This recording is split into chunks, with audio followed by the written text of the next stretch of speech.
අපි අද දවස ආරම්භ කරේ දරුවෝ ගැන කතා කරලා.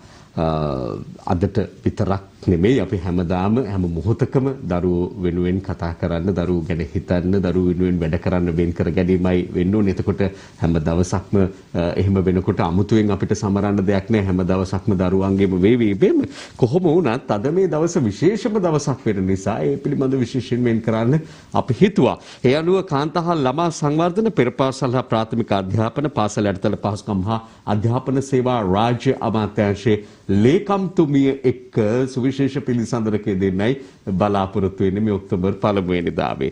කුමාරි ජයසේකර මහත්මිය අයබන් සුබ උදෑසනක් ඔබතුමියට. අයබන් ප්‍රගීත් සුබ උදෑසනක්. ඔව් මේ තේමාව මෙවර සියල්ලටම පෙර දරුවන්. ඒ නිසා මට හිතුණා සියල්ලටම කලින් සියල්ලටම පෙර දරුවන් තේමා වීම ගැනම අහලා පටන් ගන්න. ඇයි මේ දැන් මොකද අපි අපිට පුරුදු දේ හොඳම දේ දරුවන්ට කියන එකනේ. සියල්ලටම පෙර දරුවා ආවේ කොහොමද? බොහොමත්ම ස්තුතියි ප්‍රගීත්. බොහොම ආකර්ශනීය ප්‍රවේශයකින් මේ උදෑසන පටන් ගත්තට ඒ වගේම සියතටත් මම ස්තුතියි කියලා කියනවා ප්‍රබුද්ධ මාධ්‍ය ආවරණයක් අපේ රට වෙනුවෙන් ලබා දීම සම්බන්ධව. සියල්ලටම පෙර එන්නේ දරුවා තමයි ප්‍රගීත්. ජීව විද්‍යාත්මකවත් ඒක එහෙමයි. ආර්ථිකව, සමාජීය, කලාත්මකව, ආධ්‍යාත්මිකව කොහොම බැලුවත් එහෙමයි. ඕනෑම ජීවයක අනාගතයට අවශ්‍ය ගාමක බලය පටන් ගන්නේ දරුවා කියන ස්කන්ධය තුලින්. ඒ හින්දා තමයි සියල්ලටම පෙර දරුවා වෙන්නේ. ඕම හොඳ පැහැදිලි කිරීමක්, කෙටි පැහැදිලි කිරීමක්. සියල්ලන්ටම පෙර ආතුව ඉන්නේ අපේ දරුවෝ. එතකොට මේ අද අපිට මුණ ගැසෙනවා විශේෂ වූ වැඩපිළිවෙලකුත්. මේක මේ පිළිබඳව අප වඩාත් අවධානය යොමු කළ යුතු වෙන්නේ. දැන් සාමාන්‍යයෙන් අපිට හුරු පුරුදු එදා දවසට සීමා වෙච්ච වැඩසටහනක් තමයි ළමා දින සැමරුමක් විදියට මුණ ගැහෙන්නේ. හැබැයි මසක් පුරාවට සමස්ත රටම ආවරණය වෙන විදිහට සෑම ශේෂ්ත්‍රයක්ම ආවරණය වෙන විදිහට විහිදුණු වැඩපිළිවෙලකින් තමයි මෙවර ළමා දිනය සමරන්නට කටයුතු කරන්නේ. වැඩිපුර මේ අවධානය යොමු කරන්න වෙලා තියෙන්නේ දරුවෝ පිළිබඳ වැඩිපුර අවධානය දෙන්න සිදු වෙලා තියෙන කාලයක අපි ඉන්න නිසාමද? ඇත්තටම කාලය, දීපය, දේශය, නියාමක ධර්ම ඕනෑම දෙයකදී ප්‍රගීත් තාම හුඟක් උදෑසන හින්දා තාක්ෂණික කරුණු වලට එන්න කලින් මේකද කාලය කියලා ඔබ අහපු ප්‍රශ්නෙට උත්තරේ දරුවා කියද්දී මේක අහගෙන ඉන්න ඔබට මැවෙනවා ඇත්තේ සුන්දර, පින්වත්, පුෂ්ටිමත්, ලස්සන ව්‍යුහයක්. හැබැයි පාරේ වැරහැලි ඇඳගෙන හිස් ඇස් වලින් ඔබ දිහා බලන් ඉන්න වීදි දරුවා අම්මා තාත්තා කවුද කියලා දන්නේ නැතුව රාජ්‍ය අනුග්‍රහයෙන් නිවාසයක් තුල ඉන්න දරුවා. ලංකාව පුරාම, ලෝකයේ පුරාම වයස 18ට අඩු මිනිස් ප්‍රජාව දරුවෝ කියලා අර්ථ දක්වලා තියෙනවා. එතකොට ඒ පුද්ගලයා ළමා කාලයේ ලබන අත්දැකීම්, පරිචය, දේවල් තුලින් තමයි ඔහුගේ වැඩිහිටි ව්‍යුහය නිර්මාණය වෙන්නේ. ඒ හින්දා අද විතරක් නෙමෙයි ප්‍රගීත්, හැමදාමත් ලෝකයකට අනාගතයක් අවශ්‍යයි නම්, යම්කිසි ජීවී විශේෂයකට අනාගතයක් අවශ්‍යයි නම්, ඒගොල්ලන්ගේ ළමා ව්‍යුහය, ළමා පුරුක දියුණු වීම සඳහා අවශ්‍ය වපසරිය නිර්මාණය වෙන්න ඕන. ඒ හින්දා ළමා දිනය එක දවසකට නෙමෙයි, එක මාසයකට නෙමෙයි, එක අවුරුද්දකට නෙමෙයි, ජීවී විශේෂයක් ලෝකේ තියෙන තාක් හැම දවසක්ම, හැම මොහොතක්ම දරුවන් වෙනුවෙන් අවධානය යොමු කරන වෙලාවක් වෙන්න ඕන. එක පැත්තකින්. අනිත් පැත්තෙන් දරුවා කියන්නේ වඩා ගොදුරු බවට පත්වීමේ ඉඩ තියෙන කෙනෙක්. ඒ නිසාත් ඔහුට අයිතියක් තියෙනවා අවස්ථාව ලබා ගන්න ගොදුරක් නොවි තමාගේ නිර්මාණය විකාශනය කිරීම සඳහා. මේ ඔක්කොම හින්දා තමයි ප්‍රගීත් එක්සත් ජාතීන්ගේ මහා මණ්ඩලය ලෝකයේ වැඩිපුරම දේශභූමි රටවල් මට මතක හැටියට 196ක් විතර එකතු වෙලා තහවුරු කරගත්තු සම්මුතිය, ළමා අයිතිවාසිකම් පිළිබඳ සම්මුතිය අනුමත කරපු දිනය තමයි ජාත්‍යන්තර ළමා දිනය විදිහට ප්‍රකාශයට පත් කරේ. අපේ යුතුයකම ජාත්‍යන්තර සංකල්ප රටට ඔබ කිව්ව වගේ මේ කාලයට මේ මොහොතට ගැළපෙන විදිහට දේශීයකරණය කිරීම. අපි මේ කරන්නේ පොඩි උපාය මාර්ගික මෙහෙයුමක් කියලා මට කියන්න පුළුවන්. හොඳයි. ඒකම අපි දරුවෝ ගැන කතා කරනවා නම් අම්මව පැත්තක තියලා කතා කරන්න බෑ. අම්මලා හින්දා තමයි දරුවෝ ලෝකෙට බිහි වෙන්නේ. එතනින්ම මේ වැඩපිළිවෙලට අවතීර්ණ වෙන්න හිතීමත් එක පැත්තක හරි සුන්දර අවස්ථාවක් කියලා අපිට නම් හැඟෙන්නේ. ඒක මේක ලේකිරි සුවඳ විදිමින් ගයමු මව්ගුණ කියලා තමයි නම් කරලා තියෙන්නේ. මේ ලෝක ළමා දින සැමරුම වෙනුවෙන් මාසක් පුරා ක්‍රියාත්මක වන වැඩපිළිවෙලේ. ඒ තෝරා ගැනීම ගැනත් මා කැමතියි ඔබෙන් අහන්න දෙයක්. ඔබ අපි අපේ අමාත්‍යාංශය මාසයක් පුරාවට සැලසුම් කරපු දීපව්‍යාප්ත වැඩපිළිවෙලේ දෙවෙනි දිනය ගැනයි මේ අහන්නේ.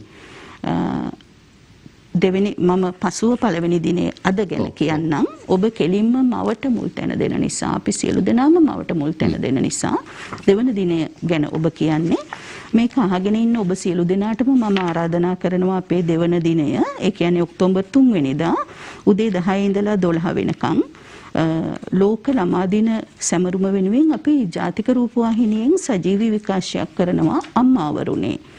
මේක අපේ අමාත්‍යාංශයේ භාර ගරු අමාත්‍යතුමා බොහොම කලකට පෙර පියලිෂන් ඇමතුමා බොහොම කලකට පෙර ආරම්භ කරපු සංකල්පයක් අම්මාවරුනේ කියන එක.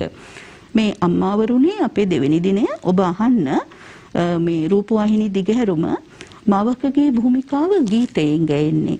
මෙතන මේ බොහොම භාවාත්මක සෞන්දර්යයක් තියෙනවා. සරල ගීතයකට පුළුවන් ඕනම තැනක් ස්පර්ශ කරන්න. ඉතින් සරල ගීතවලින් මව්ගුණ ගැයීම තුලින් මව සිහිපත් කරමින්, මවට ගෞරව කරමින්, කලාත්මකව මව්ගුණ ගැයීම තුලින් දරුවා, මව සහ මුළු සමාජයම වඩා විනයගරුක වෙයි කියලා අපි හිතනවා. සමාජයක් තුළ තියෙන්න පුළුවන් මෘදු කුසලතා වැඩි දියුණු වෙයි කියලා අපි හිතනවා. ඒකයි අපි ඒ වගේමයි අපි මවකගේ ආශිර්වාදය බලාපොරොත්තු වෙනවා මේ වැඩසටහනට. මව කියලා කියන්නේ කලිල් ජිබ්‍රාන් හරි ලස්සනට කිව්වා දරුවා කියන දියපහර පටන් ගන්න උල්පත කියලා. දුනුවායාගේ අතේදී දුන්න නැමීම සතුට පිණිස වේවා කියලා ඔහු කිව්වා. ඒ කියන්නේ දරුවා මවගෙන් නිකුත් වෙලා යන ඊතලයක් වගේ දුන්නේ මිදිලා යන උල්පතකින් මිදිලා යන දියපහරක් වගේ දරුවට තමන්ගේම ගමනාන්තයක් තියෙනවා. හැබැයි ඒ යන්නේ මවගේ ශරීරයේ කොටසක්. ඒ නිසා මවට ඒ ගමනේ ස්පන්දය දැනෙනවා. දරුවා කොහෙ හිටියත් ඒ ස්පන්දය මවට දැනෙන්නේ ඒ නිසා. හැබැයි දරුවට තමන්ගේම ගමනාන්තයක් තියෙනවා.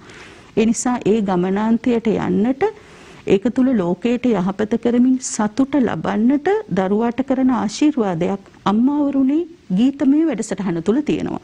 මුල් කාලේ ඉඳලම මේ වැඩසටහනට එකතු වෙලා හිටපු විද්වත් කණ්ඩායම මේකත් එක්ක ඉන්නවා. ඒ නිසා මේක තුල වෛද්‍ය විද්‍යාත්මක, කලාත්මක විවරණයන්, ගීතයන් ඔබට අහන්නට පුළුවන් වේවි. මම ආරාධනා කරනවා අහන්න ඔක්තෝබර් 3 වෙනිදා. ඒ තැනින් අපි මේ වැඩපිළිවෙල පිළිබඳව ආරම්භ කරේ අම්මලගෙන් මිදිලා අපිට දරුවෝ පිළිබඳව කතා කරන්න බැරි වෙන නිසා. නමුත් වැඩපිළිවෙල අද සිට ආරම්භ වෙනවා. මේ ළමා දිනේ යෙදෙන අද සිට මේ මාසක වැඩපිළිවෙල ආරම්භ වෙනවා. ඒ ගන්න ආරම්භයේ ප්‍රවිෂ්ඨය පිළිබඳවත් මම හිතන්නේ අපි දැන් කතා කරන එක හොඳයි. බොහොමත්ම ස්තුතියි ප්‍රගීත්. හැමෝටම කලින් අවදි වෙලා සියත තමයි මේ වැඩසටහන පටන් ගත්තේ. තව සුළු මොහොතකින් අපි ජාතික රූපවාහිනිය යනවා අද දවසේ තේමා වැඩසටහනත් එක්ක. අපි පැහැදිලි කරනවා මේ වැඩසටහන තුල අපි ලංකාව පුරාම අරගෙන යන සමස්ත ක්‍රියාන්විතය කෙටියෙන්. මම දැන් සියතින් පැහැදිලි කරන්නම් ඒ ක්‍රියාන්විතය කොහොමද සිදු වෙන්නේ කියලා.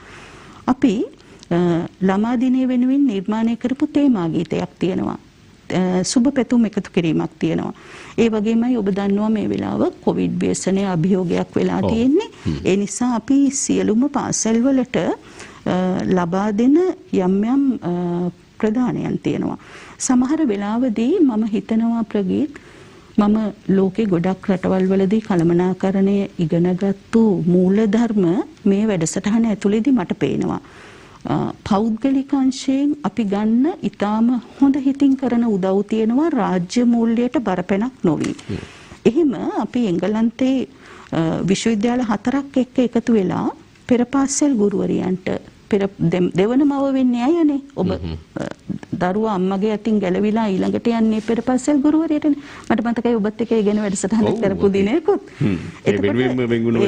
වෙනුවෙන්ම. එතකොට ඒගොල්ලන්ගේ වෘත්තීයමය තත්ත්වය වැඩි දියුණු කරන්න. මොකද ඕනම පුද්ගලයෙක් වෘත්තීයමය අභිවෘද්ධියටපත් වෙන්න ඕන. ඒ නිසා ඒගොල්ලන්ට අපි ඩිප්ලෝමා පාඨමාලා ලබා දීම සඳහා සහාය ලබාගෙන London school of executive education ආයතනයත් එක්ක රුපියල් අපේ රටේ සල්ලි වලින් ගත්තොත් රුපියල් මිලියන 420ක විතර වටිනාකමක් තියෙනවා. අපේ රාජ්‍ය මූල්‍යයට නැතුව මේක අපේ ගරුව මැතිතුමාගේ හිතවත්කමක් මත ලැබෙන දෙයක්. අපි ඩිප්ලෝමා පාඨමාලාවල් ආරම්භ කරනවා. ඒ වගේමයි අපි රූපවාහිනී නාලිකාවක් ආරම්භ කරනවා. අපි දැනන් හිටියේ නෑ ඉක්මනින් පෙර පාසල් පටන් ගන්නට පුළුවන් වේවි කියලා. පටන් ගත්තා වුණත් දරුවට ආරක්ෂා සහිතව තමන්ගේ ගෙදර ඉඳලා පෙර පාසල ගෙදරට ගෙන්න රූපවාහිනී නාලිකාවක් පුංචි අපේ පෙර පාසල කියලා මම මෙහිදී ස්තුතියෙන් මතක් කරනවා NIE ආයතනයේ ජාතික අධ්‍යාපන ආයතනයේ අධ්‍යක්ෂ ජනරාල්තුමා ඇතුළු සමස්ත කාර්ය මණ්ඩලයේ ස්ටුඩියෝ ගත කිරීම වලට අපේ මුල් ළමාවිය සංවර්ධනය පිළිබඳ ජාතික ලේකම් කාර්යාලයට ලබා දුන් උදව් ඒ සියල්ලම නිසා පුංචි අපේ පෙර පාසල රූපවාහිනී නාලිකාව ආරම්භ වෙනවා. ඒ වගේම ප්‍රගීත් අපි මේ වැඩසටහන මම ඔබට කිව්වා උපායශීලීව පාවිච්චි කරා කියලා ලංකාව පුරාම විඩාවට වෙහෙසට හුදකලාවටපත් වෙලා ඉන්න දරුවන්ගේ සිත් සහ වැඩිහිටියන්ගේ සිත් අවදි කරන්න. දැන් මේක තුලින් යන වැඩසටහන් ගොඩක් ක්‍රියාත්මක කරන්න අපි පොඩි උපක්‍රමශීලී වැඩ ටිකක් කළා. ලංකාව පුරා ඉන්න ළමා සමාජවලට අපි ආරාධනා කළා බඩගිනි නැති, කුසගිනි නැති, තුරුලිය ඇති දැහැමි රටක් ගොඩනැගීමේ ක්‍රියාන්විතයක් කියලා ලොකු සංකල්පයක් එක්ක පුංචි වැඩක් කරන්න කොස්පැලයක් හිටවන්න කියලා. කොස්පැල ලක්ෂයක් අපි ඉලක්ක කරේ. දැන් එනකොට ලක්ෂය ඉලක්කය ඉවරයි. ඉතින් මුලින්ම මේ ළමා සමාජ මේක අපේ පරිවාස හා ළමා ආරක්ෂක සේවා දෙපාර්තමේන්තුවේ මේ ක්‍රියාන්විතය දියත් කරේ සුදීර නිලංග කොමසාරිස් මගේ පරිපාලන සේවා සහෝදරයා ඒ ආරම්භය ගත්තා. අමාත්‍යාංශයෙන් දෙපාර්තමේන්තුවෙන් මොනවද ලැබෙන්නේ කියලා අහද්දී අපි ඒගොල්ලන්ට ලබා දුන්නා මේ WhatsApp group එකක්. අපි ලබා දුන්නේ ඒක. ඔබ කරන වැඩේ මේ group එකට දාන්න අපි මාධ්‍ය වලින් ප්‍රචාරය කරන්නම්. දැන් හැමෝම ආසයිනේ පුංචි දරුවෝ කොස්පෙල අරගෙන වැඩිහිටියොත් එක්ක එකතු වෙලා ඒ වගේම අද වැඩිහිටි දිනයක්නේ. දරුවයි වැඩිහිටියයි දෙන්නම එකතු වෙලා කොස්පෙල හිටවමින් යන පින්තූර වලින් දැන් පිරෙනවා මේ අපේ කණ්ඩායම. ඉතින් අන්න ඒ විදිහට අපි ඒගොල්ලන්ව අභිප්‍රේරණය කරා පුංචි උපායශීලී ක්‍රමයකින් පෙළ හිටවන්න. අනිත් පැත්තෙන් හිටවපු පෙළ වැවුණා නම් මේ රට කැලයක් වගේ වෙලානේ දැනට. ඒ නිසා පෙළයකටත් දරුවෙක් වගේම අවධානයක් දෙන්න ඕනනේ. අපි පුංචි අර දරුවා මේ ලොකු වෙනකොට වැඩෙන වැඩසටහනක් ඒක උස්ස බර මනින වැඩසටහනක් තියෙනවා අපේ MOH කාර්යාලය හරහා. ඒ වගේ chart එකක් හදලා යවුවා අර දරුවට පැලයේ උස්ස මනින්න, පැලයේ වර්ධනය ලියන්න. මොකද මේ ගෙදර ඉන්න දරුවා වෙනුවෙන් කරපු වැඩසටහනක්. මේක තුලින් ඊළඟට දරුවා චුට්ටක් ලොකු මහත් වෙනකොට පරිසර ආරක්ෂක බලකායක් නිර්මාණය කරලා ඒ වයසට ඊළඟට වැඩිහිටි වෙනකොට අවශ්‍ය නායකත්ව සංකල්ප ටී-ෂර්ට් එකක් කැප් එකක් වගේ දේවල් දීලා අපි පරිසර මුරබටයෝ මේකේ ඊළඟ තැන තමයි ළමා පරිසර ආරක්ෂක බලකාය දියත් කිරීම. එතකොට මඩ චුට්ටක් ගාගත්තු කොස්පැලයක් හිටවපු ඒක රනින් chart එක ලියපු දරුවා ඊළඟට ලංකාවේ පරිසර ආරක්ෂක ළමා ලියමු බටයෙක් වේවි. අපි මේ සියල්ලම කරන්නේ දරුවාගේ සිත් තුළ යහපත් සමතුලිත මෘදු කුසලතා දෘಢ කුසලතා ඇති කරලා ඔහුට අවශ්‍ය ගාමක බලය දෙන්න. මේ වැඩසටහන ගැනත් මේකත් අපේ මේ ලංකාව පුරාම යනවා. ඊළඟට ප්‍රගීත් මම පරිපාලන නිලධාරියෙක් හැටියට තීරණ ගැනීමේදී හැම වෙලාවෙම දන්නවා තීරණයක් යථාර්ථවාදී වෙන්නේ ප්‍රායෝගික වෙන්නේ හරි දත්ත මත පදනම් කරගත්තොත් කියලා. අපේ අමාත්‍යාංශය අලුත්ම දත්ත නැතිකමේ විඩාවෙන් පිළුණ පහුගිය අවුරුද්ද තුල මම මේ අමාත්‍යාංශයට ඇවිල්ලා දැන්ට අවුරුද්දක් වෙනවා. අර ඔබත් මමත් කතා කරපු පෙරපාසල් ගුරුතුමියන්ගේ දීමනාව දීමේ අවස්ථාවේදීත් හරියටම හරියන දත්ත නැතුව අපි වෙහෙසටපත් වුණා. ඒ වෙලාවේ අපි වහවහ අපේ ඉන්නවා ශ්‍රේෂ්ඨ නිලධාරීන් 5 දෙනා බැගින් හැම ප්‍රාදේශීය ලේකම් කාර්යාලයකම ඒගොල්ලොනුත් විඩාවට පත් කරමින් දත්ත හෙව්වා. ඒක එහෙම වෙන්න බෑ. මැනේජ්මන්ට් ඉන්ෆර්මේෂන් සිස්ටම් MIS දත්ත පද්ධතියක් තියෙන්න ඕනම ආයතනයක. ඒ වගේමයි මේ දත්ත පද්ධතිය පරිගණක මාධ්‍යයේ තියෙන්න ඕනේ. මොකද මිනිස් දත්ත, ජීවි දත්ත හැම වෙලාවෙම වෙනස් වෙනවනේ ප්‍රගීත්. ඇඟිල්ලකින් වෙනස් කරන්න පුළුවන් වෙන්න ඕනේ. දැන් අපේ අමාත්‍යාංශයේ පහුගිය කොවිඩ් කාලය තුල වාහනයක් හිමි මාණ්ඩලික නිලධාරියෙක් පමණයි අමාත්‍යාංශයට ගෙන්නුවේ. අනිත් කාර්ය මණ්ඩලය අපි වෙහෙසටපත් කළේ නැහැ. හැබැයි ඒගොල්ලෝ ගෙවල් වල ඉඳන් වැඩ කළා. අපේ කොවිඩ් මෙහෙයුම තමයි අපේ අමාත්‍යාංශයේ සියලුම ආයතනත් එක්ක එකතු වෙලා ඔබ කිව්ව දිග විෂයපතේට අවශ්‍ය සියලුම දත්ත ඇඟිල්ල අගට ගන්න එක. මේ නිමවුමේ නිමාව අමාත්‍යාංශයේ සංඛ්‍යා ලේඛන අත්පොත.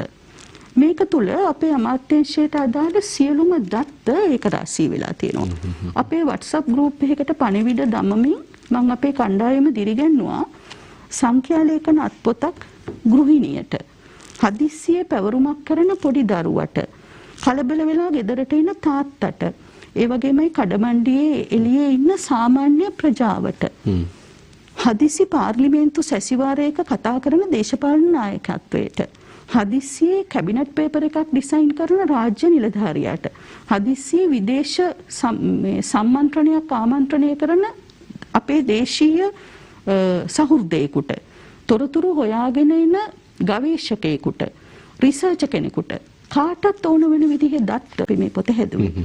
අද අපි මේ පොතත් එලි දක්වනවා. දරුවන් සහ කාන්තාවන් සහ දරුවන්ගේ අධ්‍යාපන වෙනුවෙන් තියෙන සංඛ්‍යා ලේඛන දත්ත පිළිබඳ පොත.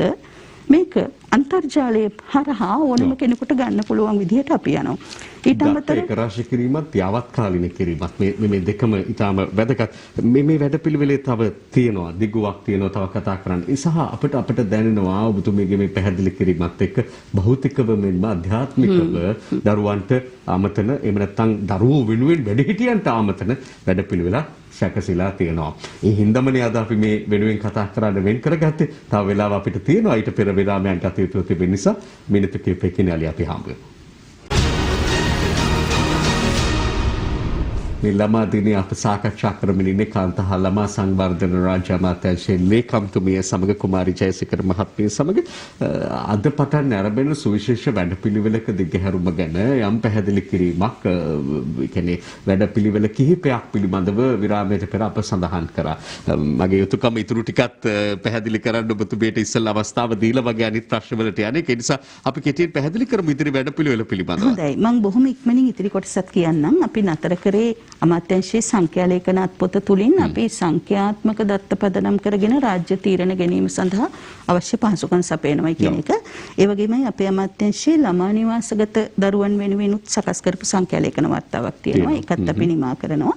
ඒ වගේමයි නිවාසගත දරුවෝ සමාජයට පිවිසෙනකොට ඒගොල්ලෝ ශ්‍රමිකයෝ හැටියට නැතුව වෘත්තිකයෝ හැටියට ලෝකයට එන්නට අමාත්‍යාංශ දෙකක් අතර සහජීවනයෙන් අපේ ගරු අමාත්‍යතුමාත් ආරම්භ පොළ මැතිණියත් නිපුණතා හා වෘත්තීය පුහුණු අමාත්‍යාංශයත් එක්ක එකතු වෙලා ඊ අපි ගිවිසුම් අත්සන් කළා ළමා නිවාසගත දරුවන්ට වෘත්තීය පුහුණුවක් ලබා දීම සඳහා. ඒ වගේමයි අපි හුදකලා වෙච්ච දරුවෝ වෙනුවෙන් පහුගිය කාලය පුරා ලංකාව පුරා දියත් කරපු ළමා චිත්‍ර තරඟ, ඊළඟට කෙටි චිත්‍රපට තරඟ, ඒගොල්ලන්ගේ නිර්මාණ එකතු කරපු නිම්තර සංග්‍රහය, ওই වගේ දේවල් එලි දැක්වීම් සිදු කරනවා. ඊට අමතරව දරුවෙක්ව රැකබලා දරුවෙක් වෙනුවෙන් දායකත්වය දෙන්න කැමති නම් දරුවව තමන්ගේ ගෙදරට ගේන්නේ නැතුව තමන්ගේ අරමුදල් සහයක් දීම සඳහා පෞද්ගලික අංශයෙන් අපි ඒකට කැබිනට් පත්‍රිකාවක් සකස් කළා අපේ පරිවාස ළමා ආරක්ෂක සේවා දෙපාර්තමේන්තුව සෙනෙහස කියලා. ඒක පිළිබඳවත් අපි පුංචි ඉදිරි ගමනක් යනවා. ඒ වගේමයි මේ මුළු වැඩ පිළිවෙලම ආරම්භ කරන්න ටිකක් අමුතු ආරම්භයක් අපි ටිකකට කලින් ගත්තා. ඉන්දීය ජාතිකයන් අපේ රටේ කරන ව්‍යාපාරිකයන් කිහිප දෙනෙක්ගෙන් අපිට පුළුවන් වුණා පරිගණක 700කට වැඩි ප්‍රමාණයක් අරගෙන කෙලින්ම යවන්න පරිවාස නිවාසවලට. එතකොට ඒක ටිකක් ලොකු වැඩක්. ඒ විශාල කන්ටේනර් කෙලින්ම අපි පරිවාස කොමසාරිස් දෙපාර්තමේන්තුවේ නිලධාරීන්ගේ වාහනවලට මාරු කරලා කෙලින්ම ලංකාව පුරා තියෙන පරිවාස නිවාසවලට යවුවා ප්‍රගීත්. අපි කිව්වේ නෑ සමහර තැන්වලට දෙන සමහර ප්‍රදානයන් හැමදාමත් පෙට්ටියක් ඇතුලේ තියෙනවා කියලා. අපි එහෙම කිව්වේ නෑ. අපි කිව්වා අපි මේ පරිවාස නිවාස ඔක්කොම බලන්න එනවා. එතකොට මේ පරිගණක පරිවාස නිවාසයේ ඇතුලේ බොහොම ආකර්ශනීය කෝනර් එකක් කම්පියුටර් සෙන්ටර් එකක් කියලා අපි කියමු. දරුවෙකුට වාඩි වෙලා කෙලින්ම විශ්වයට අන්තර්ජාලයට යන්න පුළුවන් විදියට නිර්මාණය කරලා තියන්න අපි එනවා ඒක බලන්න කියලා. එතකොට ඒකත් එක්ක ලංකාව පුරා යන වැඩපිළිවෙලක් ඉදිරියට අපට තියෙනවා. සිසු නැන ප්‍රදීප අපේ අමාත්‍යතුමා බොහොම කලකට පෙර ආරම්භ කරපු එකක්. අපි මේ දරුවෝ තෝරාගත්තා අපේ අමාත්‍යාංශයේ විෂයපතේ තුල ඉන්න වැඩිපුර සැලකීමකට කියන පාසලට එන ගයක් තියෙන දෙමෝපියෝ ඉන්න දරුවෙකුට වගේම මේ දරුවන්ටත් අවස්ථා ලබා දෙන්න ඕන විශ්වයත් එක්ක එකතු වෙන්න අන්තර්ජාලයත් එක්ක එකතු වෙන්න. ඒ නිසා ඒ වගේමයි අපි සිසු නැන ප්‍රදීප වැඩසටහනේ දිගුවක් හැටියට නැන ප්‍රදීප කියලා පුංචි වැඩසටහනක් ආරම්භ කරා. ලෝකෙන් පුරාම අපට ලැබිච්ච කෙලිබඩු ඒ වගේමයි පාඨ ග්‍රන්ථ නෙමෙයි. මොකද අපේ අමාත්‍යාංශයේ කොහොමත් ලංකාව පුරා පෙළපොත් නිල ඇඳුම් පාවහන් දෙනවා පාසල් දරුවන්ට. විවේක වේලාවට අතට පොතක් එනවනම් ජීවිතේ සහ මේ මුළු ආත්මයේ තියෙන සියලුම විඩාවන් භීතීන් නැති වෙනවා. දරුවෙක්ගේ අතට හොඳ පොතක් දෙන්න යන වැඩසටහනක්. මේකට එකතු වෙච්ච පොත් සියල්ල දැන් ලහිලහි අපේ අමාත්‍යාංශයේ නැවත සැකසුම් කරනවා ලංකාව පුරා අරගෙන යන්න. ඉතින් ඒ වගේමයි අපේ අමාත්‍යාංශයට අදාළව ඉන්න රාජ්‍ය නිලධාරී යාන්ත්‍රණය අභිප්‍රේරණය කළ යුතුව තියෙනවා සුගීර. සමහර තැන්වල සමහර මොහොතේ වෙන ක්ෂණික ප්‍රතිචාර ආවේග නිසා සිද්ධ වෙන අවාසනාවන්ත සිදුවීම් නැවත නොවෙන්න. නෝරේලියේ මේ වගේ සිද්ධියක් සිදු වුණු වෙලාවක අපේ ගරු අමාත්‍යතුමත් මමත් අපේ අමාත්‍යාංශ නිලධාරීනුත් එතනට ගියා. නෝරේලිය දිස්ත්‍රික් ලේකම් කාර්යාලයට අපේ අමාත්‍යාංශයේ සියලුම නිලධාරීන් එකතු වුණා ශ්‍රේෂ්ඨ නිලධාරීන්. ඒගොල්ලෝ එකතුව නම් කරලා තිබුණා සහන් එළිය කියලා. එතකොට කෙලින්ම සිදුවීමක් වෙන්නේ යම්කිසි ප්‍රාදේශීය ලේකම් කොට්ටාශයක ගමක නම් ඍජුව ඒ සිද්ධියට සම්බන්ධ වෙලා ඒක වාරණය කරලා එතනදිම ඒ දේ විසඳීම සඳහා ඒ ශ්‍රේෂ්ඨ නිලධාරීන්ට අවශ්‍ය ශක්තිය ලබා දීමේ වැඩසටහන තමයි ඒගොල්ලන් සහන් එළිය කියලා ආරම්භ කළා තිබුණේ. ඒගොල්ලන්ට කරන ගෞරවයක් හැටියට අපි ඒ නමින්ම ලංකාව පුරාම ගිහිල්ලා දිසාපතිතුමන්ලා ප්‍රාදේශීය ලේකම්තුමන්ලාත් එක්ක එකතු වෙලා ඉන්න අපේ ශ්‍රේෂ්ඨ නිලධාරීන් සියලු දෙනාම හම්බ වෙනවා මේ මාසය ඇතුළතදීම. එතකොට දැන් ඔබතුමිය එහෙම කියනකොට මේ අද පත්තර අතර මේ උපුට ගන්න අපිට හිත දෙන්නේ නැති ආකාරයේ සිදුවීමක් මේ පාඩම් නොකලයි පියාගසු කොසුමිටි පහරින් පුත්තෙකු මිය යාමේ සිද්ධියක් තරුණ වයසට එමින් තිබෙන සාමාන්‍ය පෙළ හදාරන දරුවෙක් ගාල්ල මහමුදර ප්‍රදේශයේ මට දැන් ඔය වැඩපිළිවෙල කියද්දි හිතුණා මෙවැනි සිද්ධි ඔය වැඩපිළිවෙල තුල සාකච්ඡා වීම සහායට පිළියම් බෙදීම තුල නැවත සිදු නොවීම සමාජය තුල නැවත සිදු නොවන තැනට පත් කරගන්න පුළුවන් නම් කතරම් හොඳද? මොකද බැලුමට සමාජ මේ පියාට චෝදනා එල්ල වේවි. හැබැයි ඒ වුණාට ඇතුළත කතාව වෙනස් එකක් වෙන්නත් පුළුවන්. හරියටම හරි ප්‍රගීත්. ඕනෙම සිදුවීමක මතු පිටට වඩා ගැඹුරට ගිහිල්ලා ඒක නැවත සිදු නොවන විදිහට සහ ඒක දකින නිරීක්ෂණය කරන ඕනෑම පුද්ගලයෙකුට පුළුල් මානසික තත්වයක් ඇති වෙන විදිහේ කතිකාවක් ගොඩනැගීම තමයි මාධ්‍ය කරමුණ. මම ඒ නිසා බොහොම ගරු කරනවා ඔබේ මාධ්‍යයටත් ධනාත්මක විදිහට මිනිසුන්ගේ හිතවලට සහනයක් සහ යහපත ලං කරන්න පුළුවන් විදිහට යන මාධ්‍යමය වැඩසටහනක් තුළ ඔබ ඉඳීම ගැන. ওই වගේ සිද්ධීන් යම් යම් තැන්වල සිදු වෙන්නේ ආවේගයන් පාලනය කිරීමට නොහැකි නිසා. ක්ෂණිකව. මොකද පුද්ගලයා තවමත් මිනිසෙක්නේ. ඒ නිසා ආවේගයන් පාලනය කරන්න ළමා කාලයේ ඉඳලම කෙනෙකුට ඔහුගේ මානසික වියමන රටාවක් වගේ වෙන්නට ඕන. එතකොට කෙනෙකුට දෘඪ කුසලතා විතරක් තිබිලමදී ආසියාවේ ගොඩක් අයට දෘಢ කුසලතා තියෙනවා. මෘදු කුසලතා තමයි අඩු.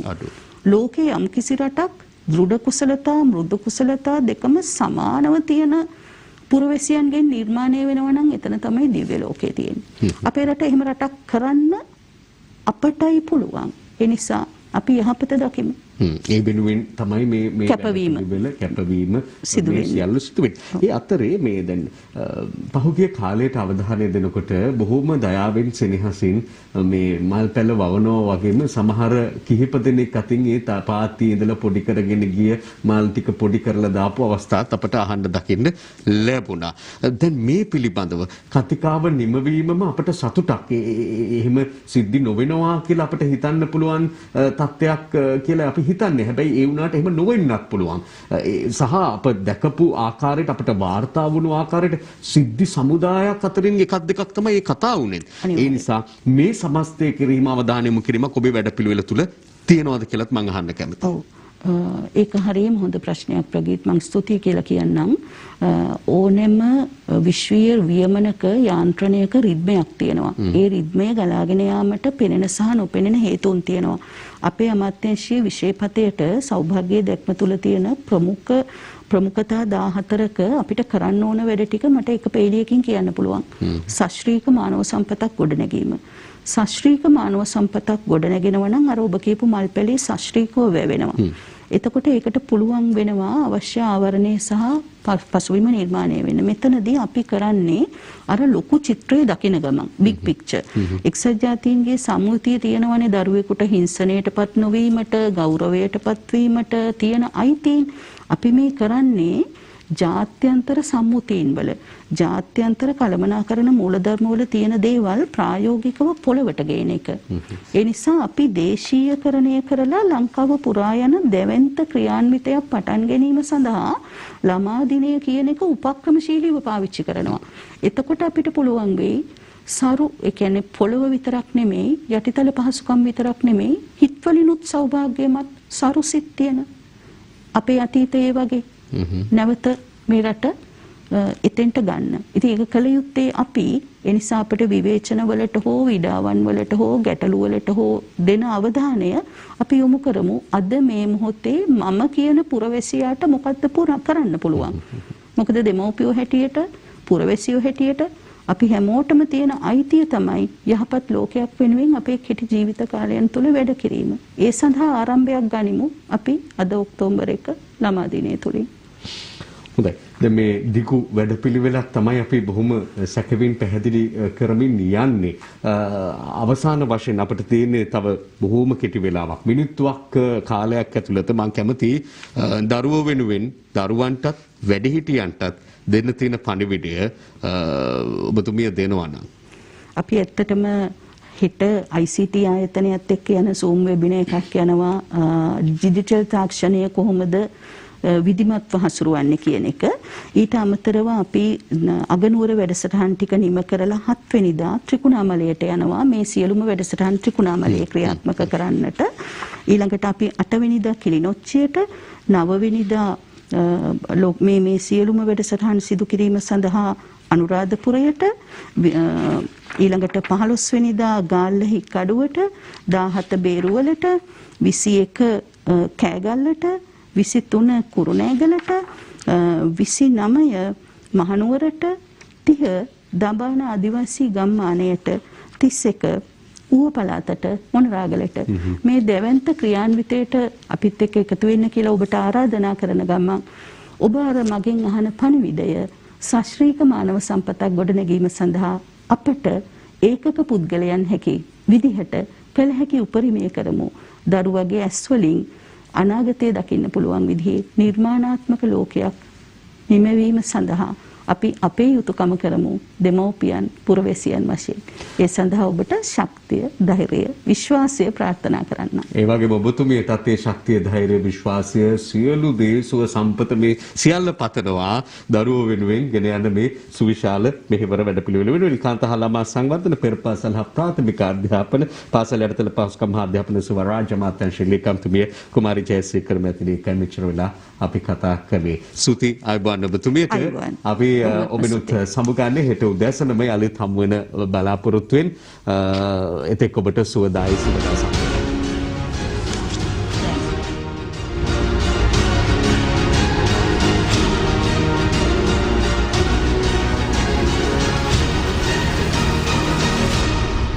දිනපතා අලුත් වීඩියෝ සහ ප්‍රවෘත්ති නැරඹීමට ඉහත බටන් එක ක්ලික් කර සියත TV සබ්ස්ක්‍රයිබ් කරන්න.